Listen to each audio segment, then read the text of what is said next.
Hello gamers, Magehammer here for another edition of Tonight on Magehammer's Game Table, where tonight I'm continuing my series of Tiny Cthulhu / Tiny Pulp solo RPG session. This is using the excellent Tiny D6 Tiny Cthulhu rule set by Alan Barr from Gallanite Games.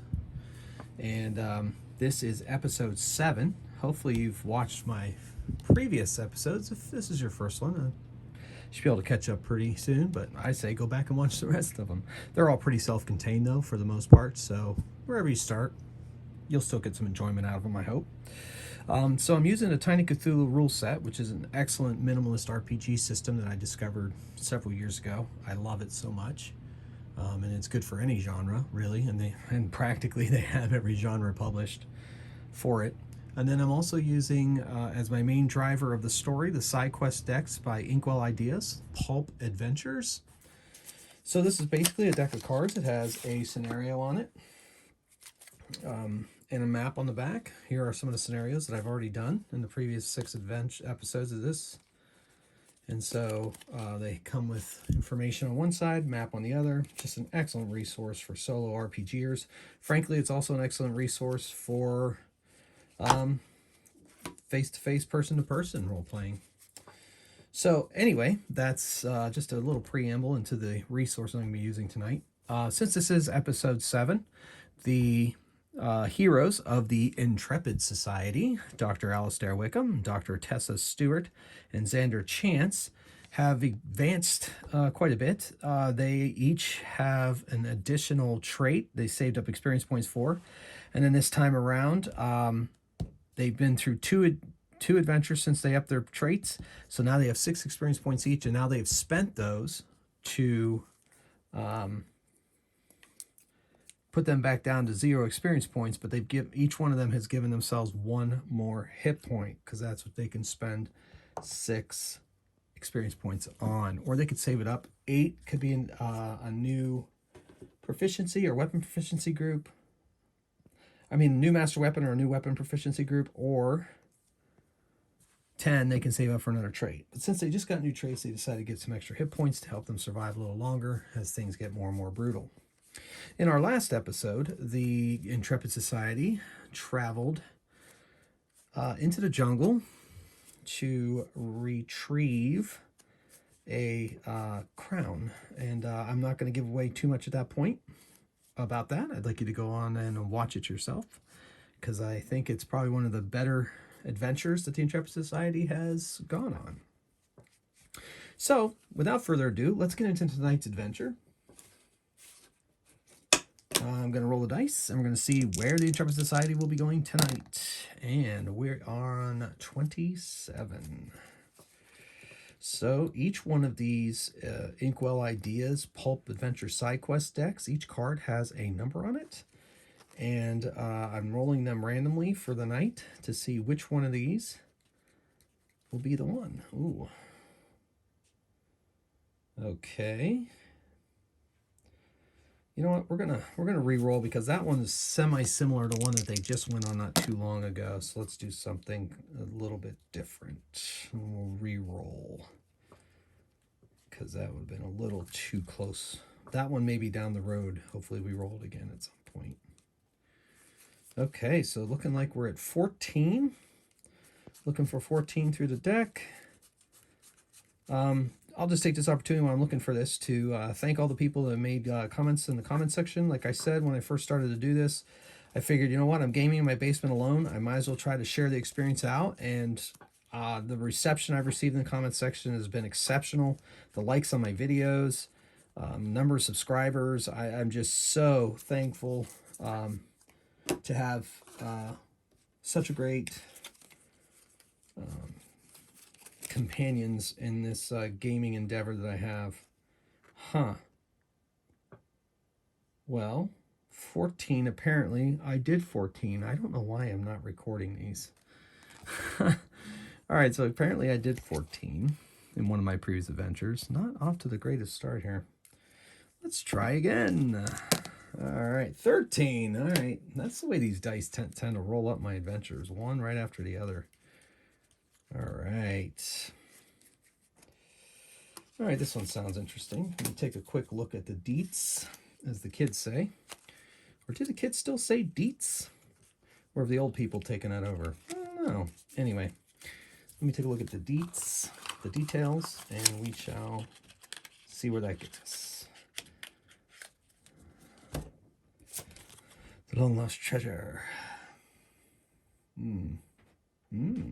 All right. All right. Dun, dun, dun, dun, dun, dun, dun, dun, dun, dun, dun, dun, dun.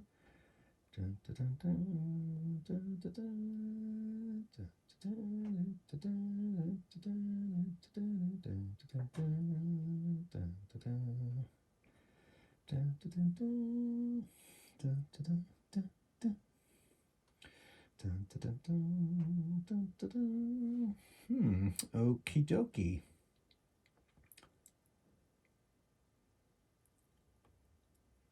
All right, so this is interesting.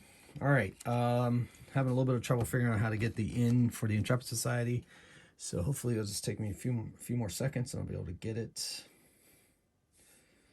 All right, so there's that one. Yeah, you know what? I think I'd better do that, but I'm not going to use it says to get the PCs involved, the PCs stumble across an ancient shipwreck and find a map of treasure in its hold. I've had a lot of shipwrecks, or at least one shipwreck with this. I think we're going to do something instead, but we're going to find the map. I'll tell you what, the map is going to be sent to them by a mysterious anonymous benefactor. It shows up in the mail one day, and Dr. Wickham's butler brings it into him, the mail, and gives it to him. And he opens, it's like a scroll tube. And he opens it, but there's a little letter attached to it on the or inside of it when he opens it. And he reads it and says, Dr. Wickham of the Intrepid Society, I believe that this map will show you where the Lima treasure is. You and your companions and your society has gained a reputation for saving the artifacts of the ancient world and keeping it out of the hands of those that would use it for ill. I myself do not have the resources or the freedom that you do to pursue such things, so I'm sending it on to you with the hopes that you will go and find the great Lima treasure, and find it and hide it and keep it out of the hands of those that would use it for ill.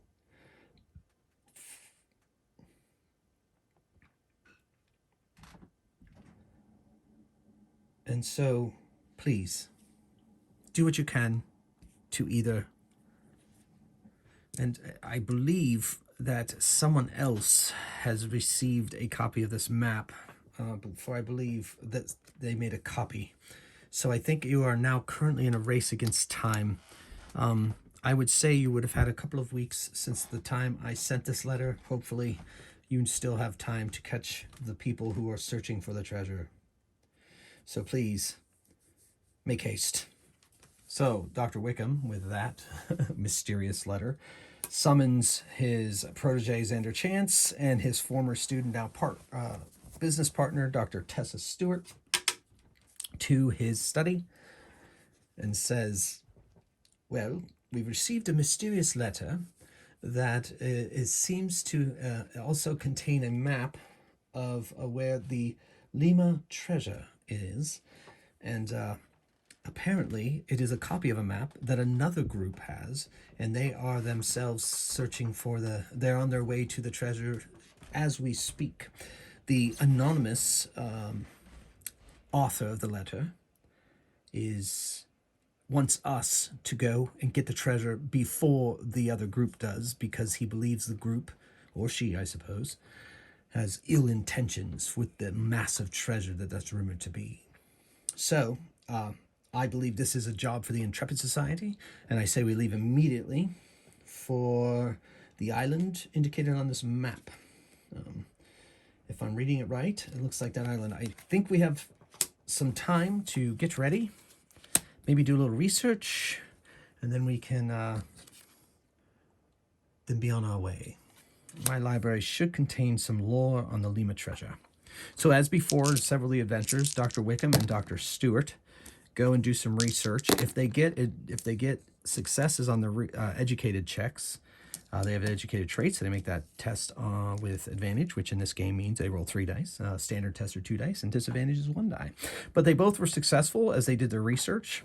They quickly found books on the Lima treasure and also gained some insight into what may be guarding it. The only thing that lore did not contain was the location of the treasure, which now has been supplied by this map from the mysterious benefactor. So they immediately leave for Dr. Wickham's airfield, and Dr. Stewart is a pilot, and she is going to fly them to the coordinates that they found on this map. The triangle on this map, I don't know if you can see that from there, the triangle on this map indicates where that treasure is located. So once again, cue the Indiana Jones plane flying through the air with the red on the map and the little dots when they stop for fuel and so forth. And, cue the music. So they know that they may not have any place to land, so they land at a place outside of the island and they charter a boat, and Xander can drive the boat, so they don't need a pilot, and they drive the boat to the island, and they land the boat. They put the boat to anchor off the shore of the island, and they go in on a lifeboat, I suppose. And as they're making their way, as soon as they hit the beach, suddenly they hear an explosion nearby. They all have to take save tests. They all have resolute, thanks to gaining some extra traits. And there's an explosion. We'll see how much they can avoid of the explosion. Ooh, so all but Xander avoid the explosion. So I'm going to say as the explosion fell close, and if I'm going to say it does 2 damage, and since if they made their save test, they only take 1, so that takes Dr. Stewart to 8, and that takes Dr. Wickham to 6 as they hit the beach, and Xander takes 2. So, his ears are ringing. He can't hear anything. He's looking around. Dr. Wickham's like, we must get to the tree line. So they start sprinting through the stand towards the tree line, and that gives it enough time for shells to start falling around them again. This time, it won't be necessarily a direct hit. What I'll do is, if they make their save, they'll avoid damage. If they don't make their save, they'll take half damage.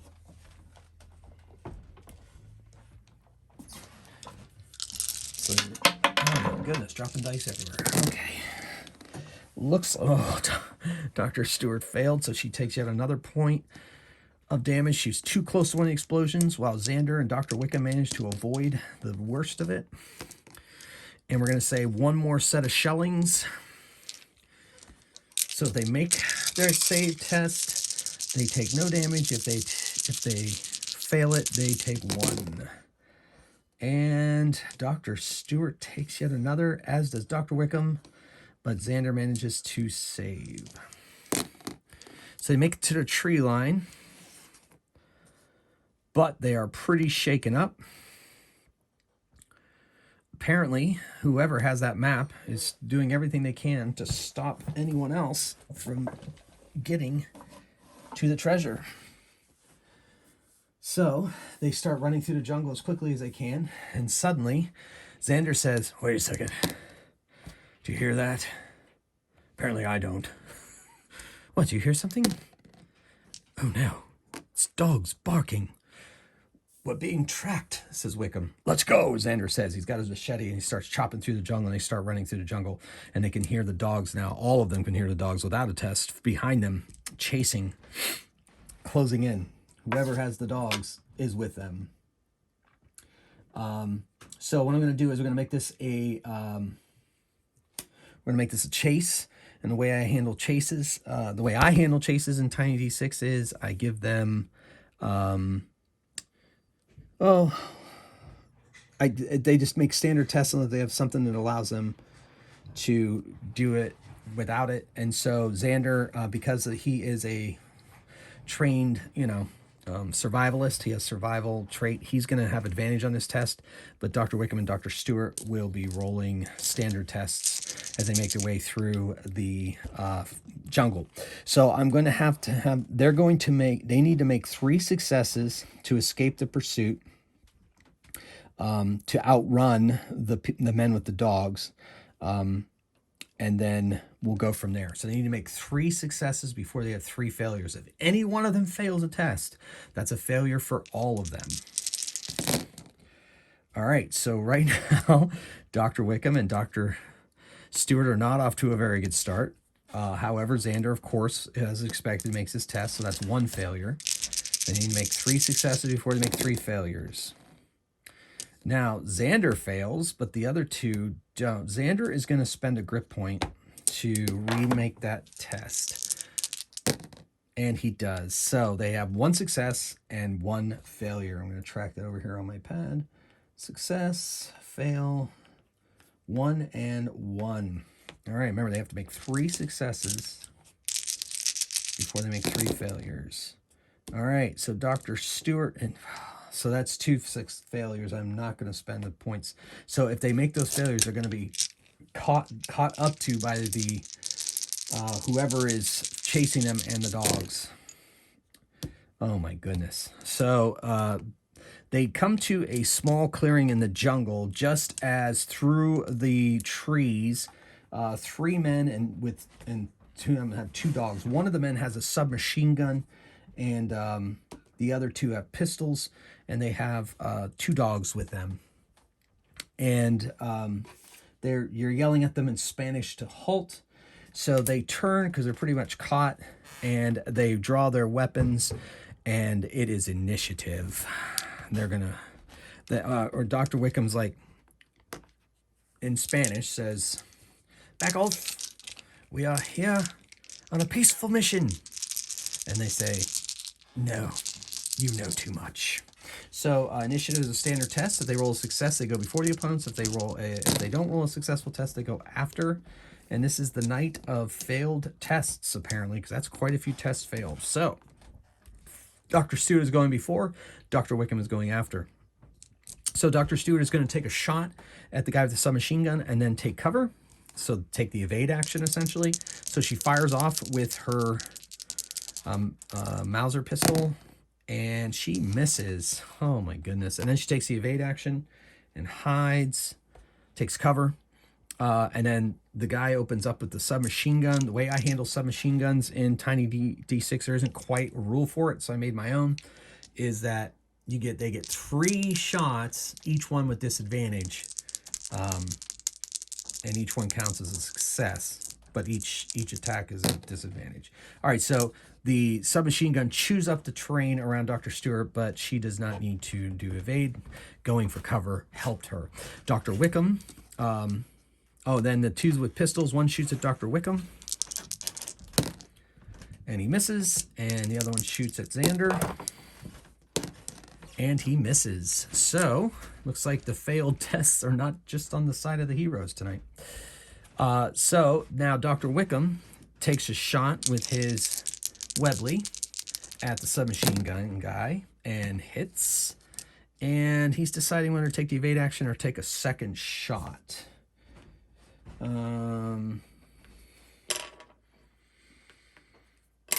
He's going to take the evade action. He's too much. So he's going to basically jump for cover. Xander is going to shoot with his Colt. Now he's not as good with. You know what? He's not the pistol kind of guy. He has a pistol, but he's not as good with it. He is going to rush forward with his machete and go right at the guy with the submachine gun and take a chop at him with his machete. So he's able to close the space since the man has just fired, and he swings his machete at the man and misses. Okay. So now it is initiative. So let's see how this round goes. Oh, by the way, me rolling initiative at every combat round is a house rule. Tiny D6 goes in cyclical initiative.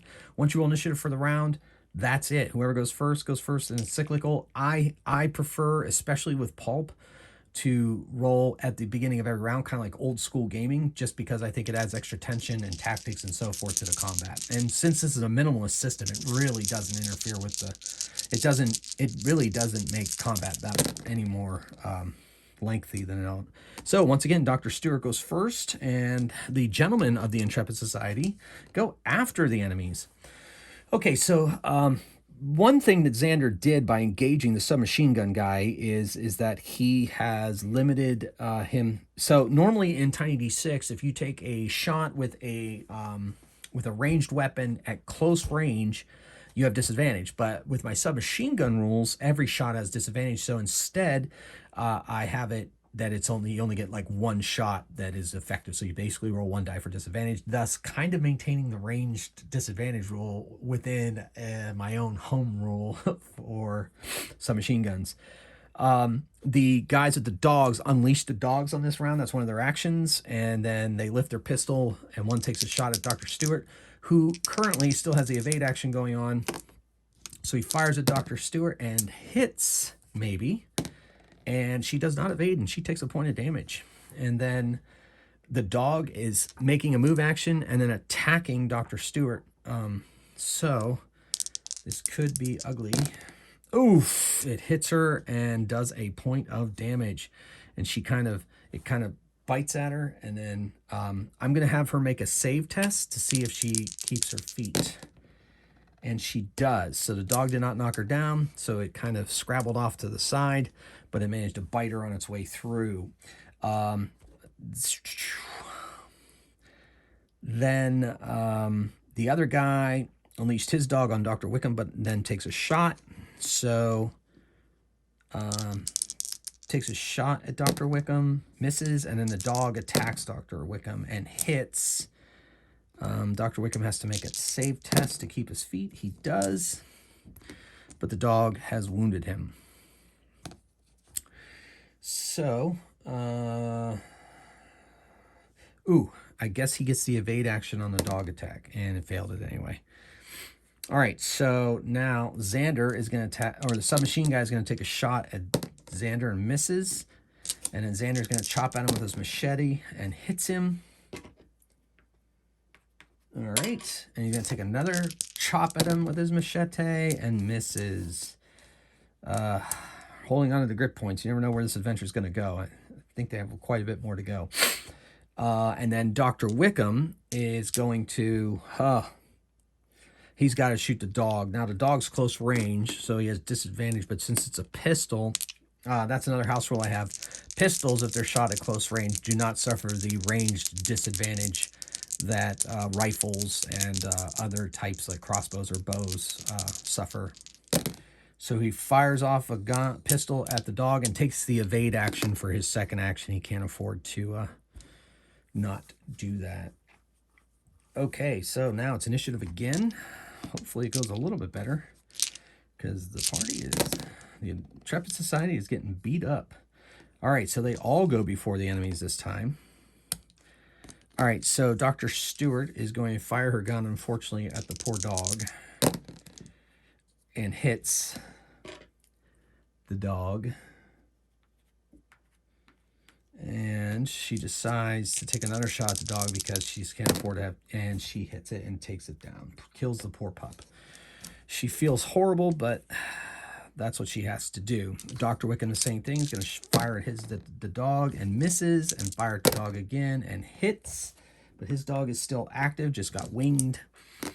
And so now it's their attack. Pistol fires at Dr. Stewart, and the dog attack. Or no, wait. Dr. Stewart took hers out. So pistol guy shoots at her and misses. Takes another shot and hits. So she's down to 3. It's getting rough. And then Dr. Wickham, he is attacked by the dog and the pistol-toting and mercenary, and he is missed.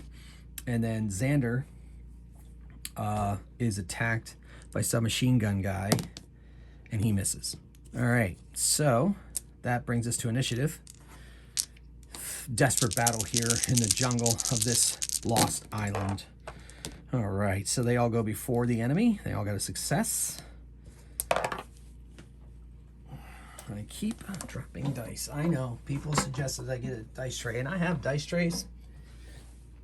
Thing is, I don't have a ton of space for how I want this set up, and secondly, I mean, I don't know. Dice trays just seem a little limiting, but yes, it would be effective when it comes to rolling the dice on here, but just my personal preference. All right, so where was I? Yeah, initiative. Yeah, I think they all want initiative. Correct. Okay, so Dr. Stewart takes a shot at the guy that's been shooting at her. Misses, man. And she takes a second shot and hits. So he's winged.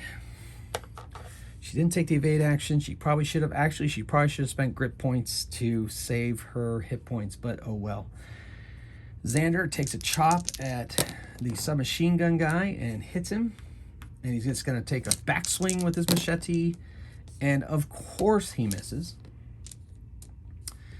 And then Dr. Wickham is going to fire his pistol at the dog and hits, takes the dog down. Then lifts his gun and fires. No, he's going to take the evade action. He's taking the evade action. I'm going to put this grit point there to remind me. All right, so now they're attacked. Xander is attacked by submachine gun guy who's just abandoned the submachine gun, has drawn a knife, and is attacking Xander. So that gives him 2 dice. So first one missed. Second one, he rolled a 4 and a 6. So he hits with that second attack. And Xander takes a slice. And then there is pistol guy takes a shot at Dr. Stewart. Actually, he's going to take 2 shots. One of those shots hits. She takes a point. Like I said, probably should have spent some grit to heal herself. And then the other guy takes a shot at Dr. Wickham. 2 shots at Dr. Wickham. And one of those shots hits. So Dr. Wickham takes a hit. Oh, it's hot in this jungle. There's mosquitoes buzzing about and sweat and the smell of death, and it's just not pleasant. All right, so that's initiative. Okay, so Dr. Stewart, Snake Eyes, Xander's going. All right, so Xander's the only one going before. Okay, so Xander chops the submachine gun guy, takes a dramatic knockout, takes the guy to the ground. Then he whips his Bowie knife at the other guy that's a little further away from him and tries to take him down. Since he's not mastered in the Bowie knife, but he is good at, like, well, I guess that counts as a ranged attack. He's just going to move up on the guy that is firing at Dr. Stewart. So that'll be his second action. You get 2 actions in Tiny D6 system per round. All right, so then, so that's down. He's right in front of the guy that's been shooting at Dr. Stewart, so that guy turns his pistol on Xander. So like I said, since that's up close, the pistol doesn't have that restriction. He fires and hits. Fires 2 shots. Second shot misses. First shot hit. And now we're moving on to the one firing at Dr. Wickham. And that the first one hit. Dr. Wickham gets an evade test, and he fails, so he takes a hit. And the second shot hits as well. See if he can make this evade action. He does not, and he is down to 1 hit point.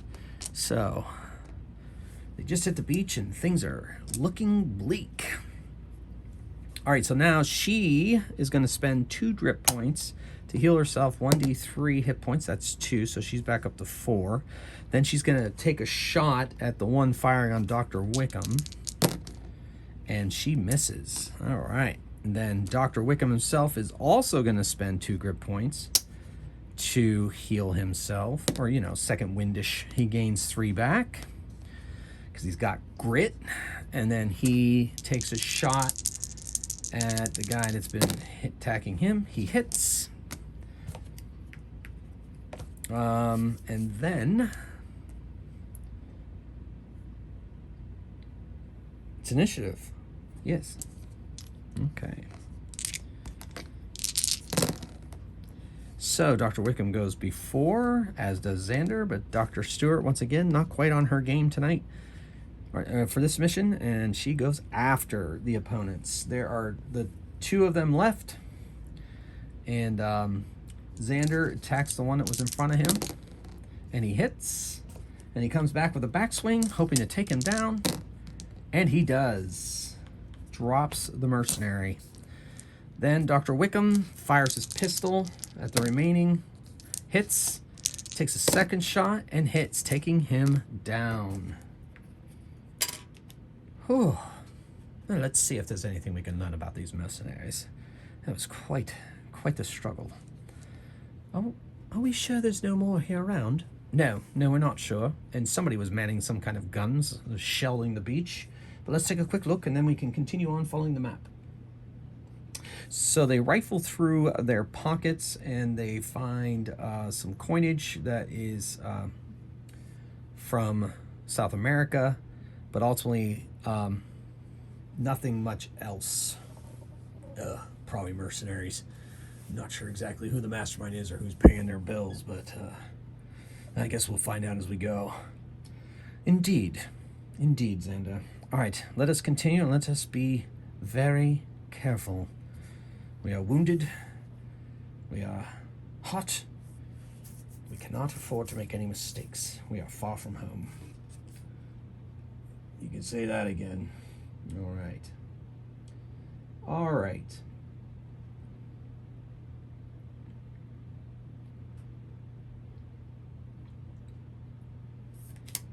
So they make their way through the forest with survivalist Xander Chance, and reading the map, he's going to make some tests. All right, so he made 2 successful tests, and he is able to effectively read the map, and they make their way towards the location of the hidden, lost Lima treasure. So, this Lima treasure, what is it? Well, from what my law says, it's quite a bit of gold, really. Not, gathered together into one place at one point, and then, of course, there were conquerors trying to take it over, so they took it, various hands took it and hid it, and they drew a map, but then the map was lost, and so forth, and so that's that. Well, lots of traps, hidden. Well, not really. I think they didn't have time, based on the law. They just hid it in a very good location. However, as we know, we have the map, as do another party who is pursuing us as we speak. Yeah. Well, great. That's nothing we haven't handled before. Indeed. Yes. Oh, Dr. Stewart takes a drink from her canteen. It truly is hot, though. Yes, it is. All right, so they make their way through the forest, and they come to an area that's overgrown. It's right on the map, and Xander has been able to read it effectively. He says, it's got to be that. So basically, it looks like there's some kind of hill, and it is covered with vines. And he walks up to the vines, he starts feeling around, and he starts chopping the vines with his machete. And eventually, there is an arch of stone and a stone door. And there is writing on it, and it appears to be one of the ancient languages of South America. I guess I could say Aztec. I unfortunately don't know the Aztec language, so we're going to say it's the Aztec language. And or the Incan, whichever is more accurate. Dr. Wickham and Dr. Stewart know, even if I don't. So they read it, and so they need to make a test. I'm going to give them 1 free reroll on this test because they did their lore and got successes before we left. Dr. Wickham needs his reroll. He goes, oh, what do you think, Dr. Stewart? She looks at it. Oh, I think it says, if it looks like we have to touch the stones in the arch in a certain succession. Yes, that's exactly what I think. So they touch it according to what it says on the writing, and then the stone door lowers slowly with a rumble into the ground, opening up darkness in a corridor that leads inward. All right, Xander lights a torch that he's carrying with him. Well, I guess they have he has a torch, meaning flashlight in English, and he has regular torches too in case they need fire, but he does the flashlight, as do all three of them. Flashlight in one hand, machete and pistols in the other, and they go down a hallway that is very ornately decorated. Bas reliefs carved into it, showing people living their lives with exaggerated features, and also gathering treasures and stacking them. So this must be the story of how they filled this vault. Interesting. So they come into a large, huge room, and the light of their flashlights reflects off piles of gold. There's like piles and piles of gold, and there's gold ingots, there's gold chalices, gold pieces, so many different pieces of gold, and it's just glittering. And then as they entered in something somewhere, lights in the ceiling go on. Oh, fascinating. I wonder how that works. There are more things in heaven and earth, Dr. Wickham. Oh, been reading Shakespeare, have we? Yeah, once in a while. So lights shine down, the gold like is sparkling. Well, we found it. Now what do we do with it? I'll tell you what you do, a voice in Spanish says. You die. Get them! So behind them, coming into the room and standing in the passageway are, we better go 3. No more dogs, but there is a nasty looking mercenary who has a eye patch and is wearing a pseudo-military uniform, and he has 2 guards with him. You've slain and defeated my other men, and you must pay for their blood with your blood. Not only that, I can no longer allow you to leave now that you have the secret of this gold. This gold is mine and my employer's. Your employer? Do tell. Who would that be? No time for talk. Die! Time for die! Oh, my. You're not very eloquent, are you? Initiative. So they have submachine guns, and the leader has a pistol. Okay, well, Dr. Stewart and Dr. Wickham are going after, and Xander goes before. So Xander is, they're too far away to get it. They're far, so it would take 2 movements to get up on him. So Xander is going to, he's going to hide behind a pile of gold and make his way around. He's going to try to flank them. So he's not going to take the direct approach, but he's basically going to take cover. He's going to get out of line of sight and make his way out, try to flank them. Dr. was like, oh, where are you going? And then suddenly the submachine guns open up. One shoots at Dr. Wickham and one shoots at Dr. Stewart. The one firing at Dr. Stewart misses. The one firing at Dr. Wickham hits. Dr. Wickham takes a point of damage. The other thing that I do with the submachine guns is they only get those 3 attacks. That usually get 2 actions, but I consider it a heavy weapon, and heavy weapons in tiny D6, you only get 1 attack, period. So that's why I do 3 attacks with disadvantage with the submachine gun, but they don't get to fire it off again. It's just like a burst, and that's it. That's all they get for the round. And so Dr. Wickham is hit, and now it's their action. Dr. Wickham pulls his gun, fires at the leader, and then he is going to evade. He's going to jump behind a pile of gold as well and get out of line of sight. He wings the leader and makes his way behind a pile of gold out of, hopefully, line of sight of the weapons. Dr. Stewart does the same, and she misses the leader and jumps the same way that Xander went. So they're splitting up. Now rolling initiative. And the boss man in Spanish says, get them! So submachine gun guys are going to approach. Dr. Wickham and Dr. Stewart are going to go before them, while Xander is going to go after them. So Dr. Stewart pops out and fires her gun at the approaching submachine gun guy, and she wings him. And so she had to move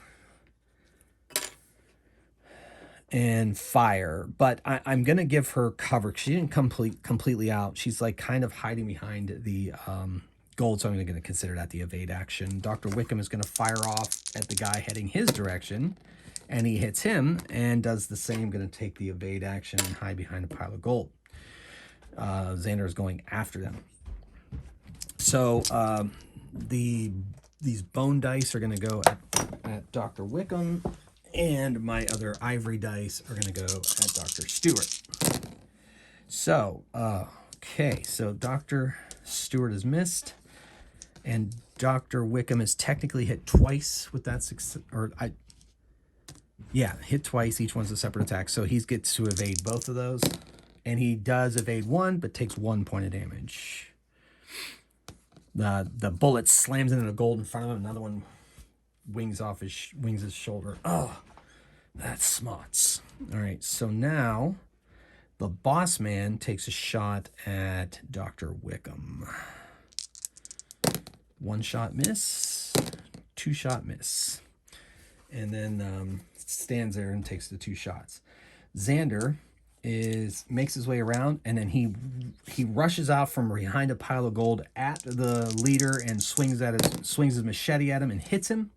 He is now in hand-to-hand combat with the leader, and we'll see what he does in this round.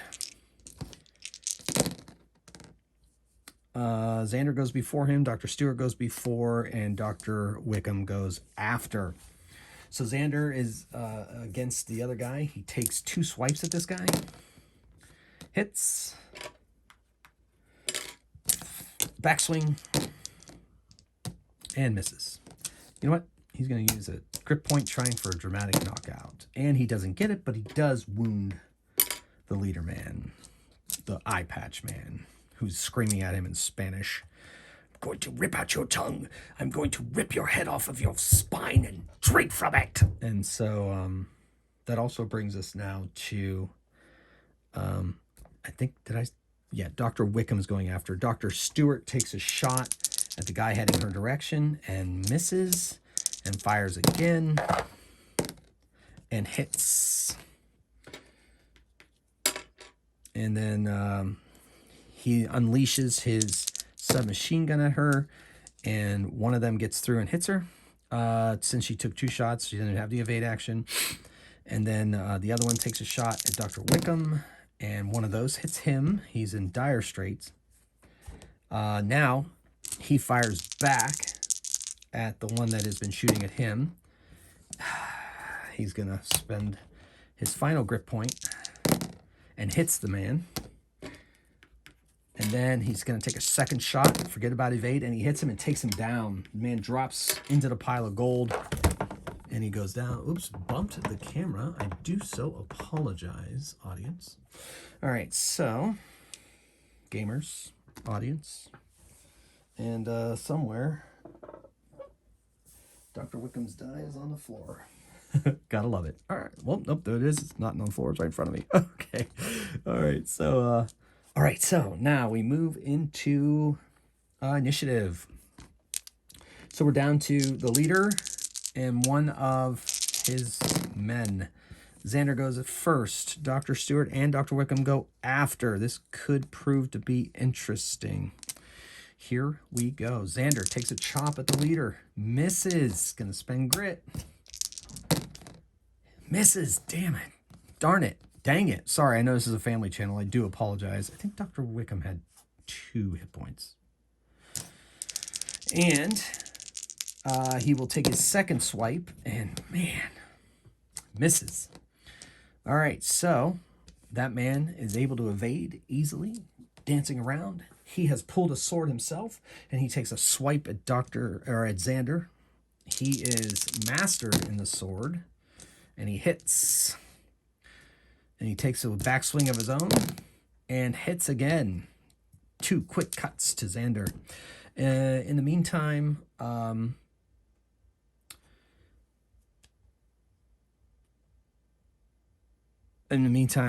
kind of lost track. We'll just have Submachine Guy take a shot at Dr. Stewart.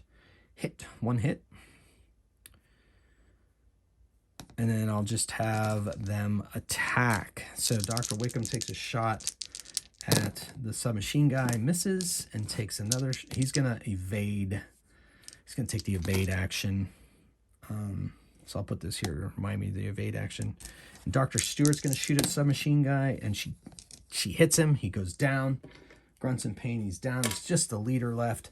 She turns her pistol, but she doesn't want to. She's afraid she's going to hit Xander. So she moves up to a more advantageous position to be able to flank him herself if she needs to.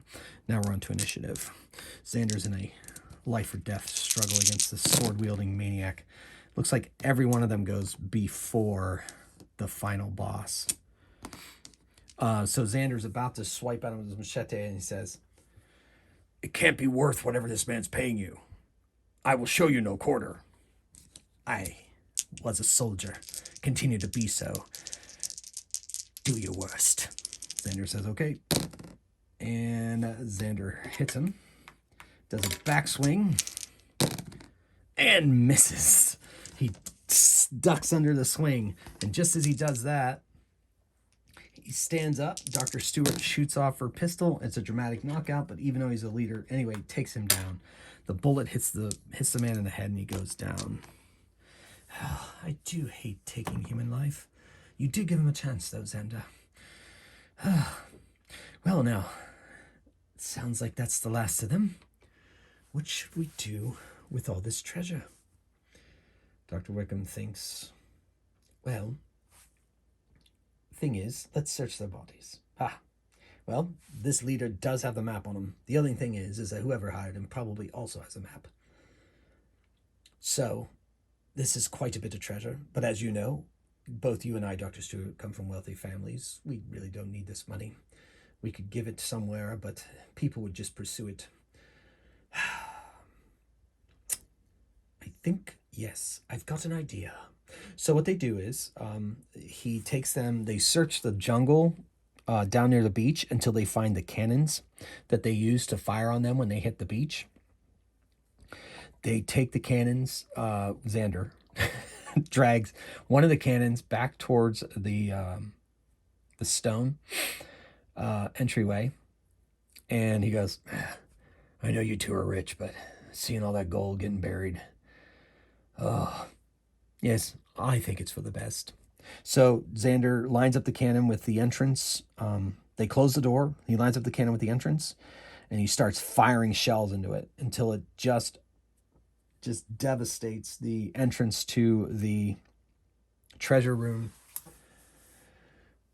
And then Dr. Wickham burns the map and burns the mercenaries' map. Well, if his mysterious benefactor sends any more mercenaries, they are not going to get through that. And hopefully they will think that it has been destroyed, not being able to imagine anyone wouldn't take those riches with them. So I think it was the best thing to do at this point. So, well, it's done now. Let us go. So they make their way back to their boat, back to their ship to the plane back to London. And then there was no return address on a letter, but a letter comes a couple weeks later. "Dr. Wickham, apparently I received word that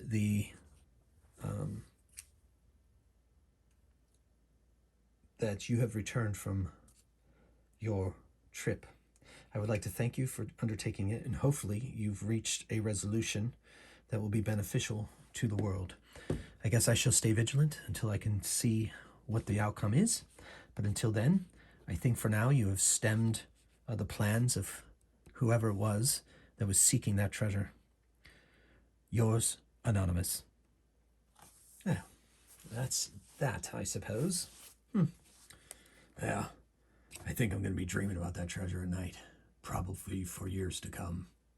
Oh, my good man, don't let that bother you. I'll take care of you. I pay you quite well. Yeah, but not that well. Yeah, don't you worry.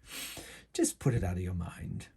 All that's gold, not all that glitters is gold, my man. Yeah, well, sweet dreams. And he heads up to his rooms here in the mansion and dreams golden dreams. All right, it's the end of that episode. I'm going to give them 2 experience points each on their way to their next set. There you go, another adventure of the Intrepid Society. And I had a few rough moments there. I apologize. Sometimes things don't always run as smoothly as you'd like them to run, but that's just the way gaming is sometimes, isn't it? Well, thank you once again for watching. Thank you for continuing to support this series, and thank you for supporting my channel.